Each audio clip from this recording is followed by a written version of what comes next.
Hai teman-teman, kembali berjumpa dengan Kanala. Di video kali ini kita akan bahas tentang 7 saham LQ45 yang masih murah dan tentunya fundamentalnya bagus. Nah, buat teman-teman yang butuh referensi, bisa tonton video kali ini. Kita tahu bahwa sampai awal Desember ini, IHSG itu udah naik cukup tinggi ya, dan dia sudah pulih sehingga sudah mendekati harga dari awal tahun. Yang artinya, banyak saham-saham yang udah naik tinggi dan harganya udah mulai mahal mungkin. Kita akan bahas 7 saham LQ45 yang bagus dan masih cukup murah, plus kita juga akan bahas tentang strategi investasinya untuk para investor. Sebelum lanjut, jangan lupa untuk subscribe dulu ya. Kondisi ketika video ini dibuat, itu indeks sudah naik cukup tinggi, sehingga valuasi saham-saham itu sudah tidak semurah saat di kuartal 2 atau kuartal 3 2020 lalu. Jadi, karena harganya udah mulai lumayan naik, bisa jadi ada potensi penurunan dalam waktu dekat. Nah, ini yang harus dicermati oleh investor. Nah, dan kriteria pemilihan saham di video ini, itu berdasarkan murah secara valuasi menurut Kanala ID, dan Kanala memilih saham-saham dengan kinerja fundamental yang setidaknya cukup baik. Jadi, ketika Anda menonton video ini, pastikan untuk menyesuaikan dengan data ketika saat Anda menonton. Dan ini ada panduan lengkap untuk teman-teman yang mau belajar analisis fundamental. Jadi bisa tonton video tutorial ini, linknya ada di deskripsi. Nah, yang pertama, list saham yang menurut Kanala masih cukup murah adalah Adaro dan ADI. Jadi ini kalau Adaro adalah perusahaan yang bergerak di bidang pertambangan batubara dan namanya PT Adaro Energi. Nah, ini grafik harga saham Adaro dalam rentang waktu 5 tahun terakhir. Kalau kita lihat di awal 2018 itu harganya bahkan bisa di atas 2000 karena saat itu harga batubara sedang naik tinggi. Nah, saham-saham seperti Adaro ini atau batubara pada umumnya itu biasanya dipengaruhi oleh pergerakan harga batubara. Ketika harga batubara naik, maka harga sahamnya biasanya juga akan ikut naik gitu. Nah, ini kalau kita lihat dari data income statement, Adaro ini sebenarnya masih cukup bagus karena revenue dan net profit masih naik walaupun ada tahun-tahun tertentu yang turun karena memang sesuai siklus harga batubara. Dari sisi balance sheet, kalau kita perhatikan di sini ekuitasnya juga cukup terjaga dengan baik dan lebih tinggi dari utang yang mereka miliki. Nah, ini untuk data EPS itu kalau kita lihat memang datanya ada penurunan kinerja di 2020 kalau kita bandingkan dengan 2019 sehingga price earning ratio itu menjadi cukup tinggi di atas 20 kali. Nah, tapi kalau kita perhatikan dari sisi price book value ratio itu masih 0,91, artinya masih terdiskon sekitar 9%-an ketika video ini dibuat dari nilai buku perusahaan Adaro Energi ini. Nah, jadi itu valuasinya. Dan untuk Adaro ini, kalau menurut Kanala, dia secara PBV masih under value. Tapi memang prospek kedepannya akan sangat tergantung dari kinerja kenaikan harga batubara. Tapi mereka ini rutin bagi dividen setiap tahun karena ada dividen interim dan juga dividen final. Jadi buat teman-teman yang suka koleksi saham dividen, Adaro mungkin bisa masuk untuk dipertimbangkan juga. Analisis detail tentang saham Adaro bisa ditonton di video tutorial yang tadi ya.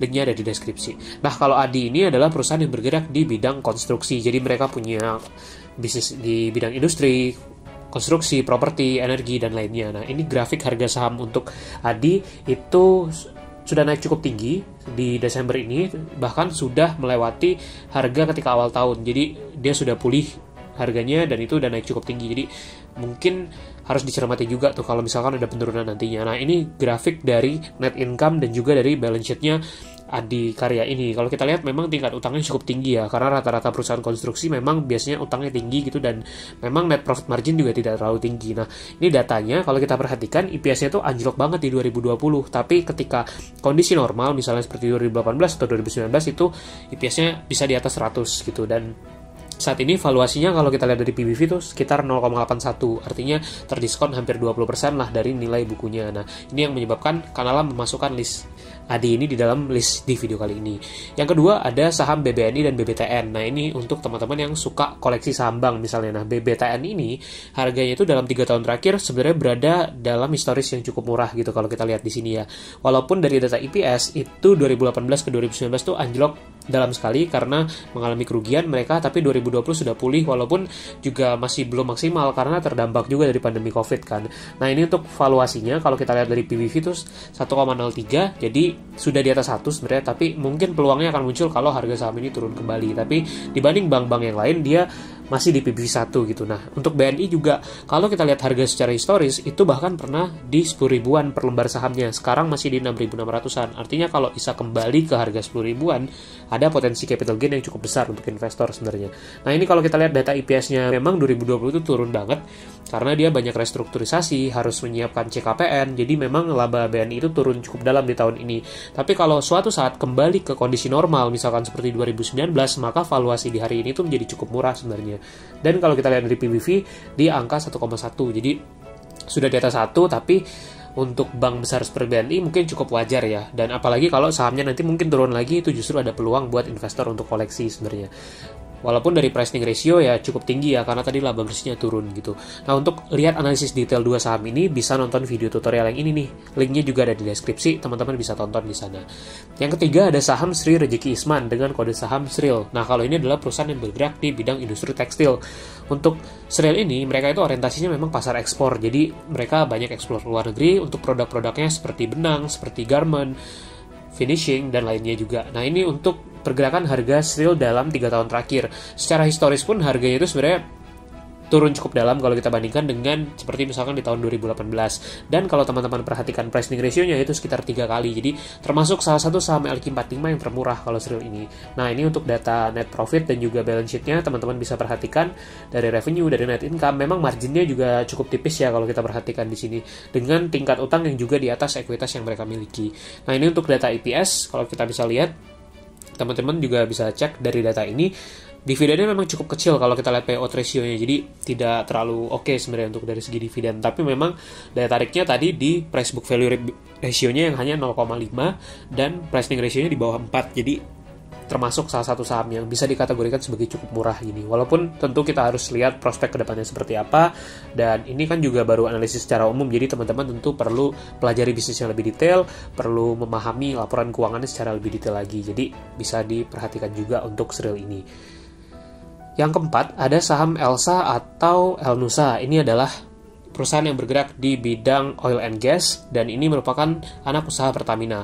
Mereka punya beberapa service di bidang industrial, oil and gas tadi, dan sebelumnya Kanala udah pernah bahas saham ini cukup detail di video yang ini nih, 7 saham perusahaan BUMN terbaik. Teman-teman bisa tonton, linknya juga ada di deskripsi. Di situ kita udah bahas cukup detail soal saham ELSA ini.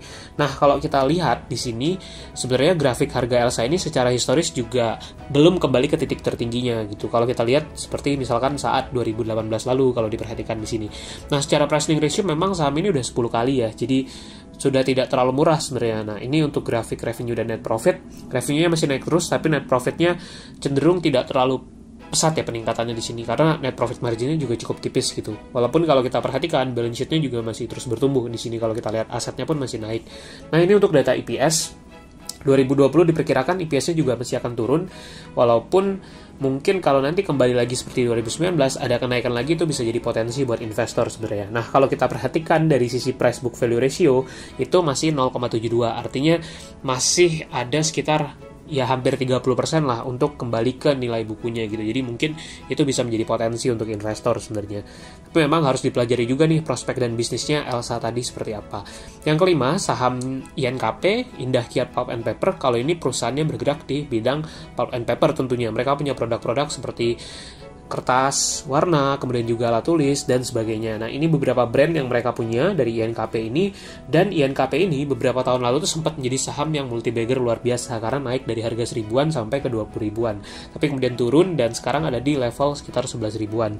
INKP ini termasuk saham yang bersifat komoditas juga, produk yang mereka hasilkan ya. Kalau kita perhatikan dari revenue dan net profit di sini, ada tahun ketika revenue-nya naik dan net profit-nya tinggi, tapi kemudian turun lagi, jeblok lagi, karena memang sifatnya yang komoditas begitu. Nah, kalau kita perhatikan dari ekuitas pun masih naik sebenarnya, walaupun tingkat utangnya cukup tinggi juga di sini.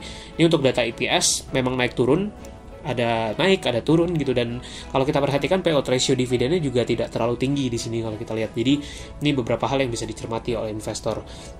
Ini untuk data EPS, kalau kita perhatikan di sini kemungkinan ada kenaikan dari sisi laba bersih untuk tahun 2020 ini kalau kita bandingkan dengan 2019. Dan ini dari sisi valuasi. Secara PBV dia sudah 0,95, artinya sudah hampir mendekati nilai bukunya. Secara pricing ratio ada di angka 10. Jadi menurut Kanala ini udah harganya cukup wajar ya. Mungkin peluangnya kalau bisa turun lagi sahamnya, tapi sekarang harganya udah mulai naik tinggi, jadi walaupun masih di bawah PBV 1 gitu. Kemudian rasio-rasio lain teman-teman juga bisa perhatikan.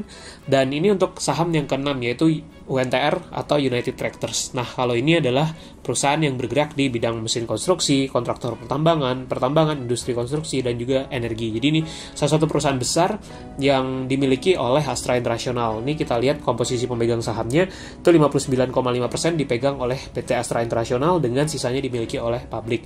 Kalau kita lihat secara historis dalam 5 tahun terakhir, WNTR itu harga sahamnya sempat mencapai 40 ribuan satu lembar ketika di tahun 2018. Nah, sekarang 26 ribu. Dibanding awal tahun itu udah naik dengan pricing ratio sekitar 13 kali tadi. Nah, ini sekilas kita coba lihat dari data income statement, revenue-nya masih naik terus dan net income-nya pun juga masih naik terus, walaupun 2020 juga terdampak pasti mereka dari pandemi dan juga net income-nya juga turun. Ini kalau kita perhatikan ekuitasnya masih naik terus, dan United Tractors ini menarik kalau menurut Kanala karena dia punya lini bisnis tadi yang beragam dan juga ini termasuk salah satu perusahaan besar yang bagus gitu.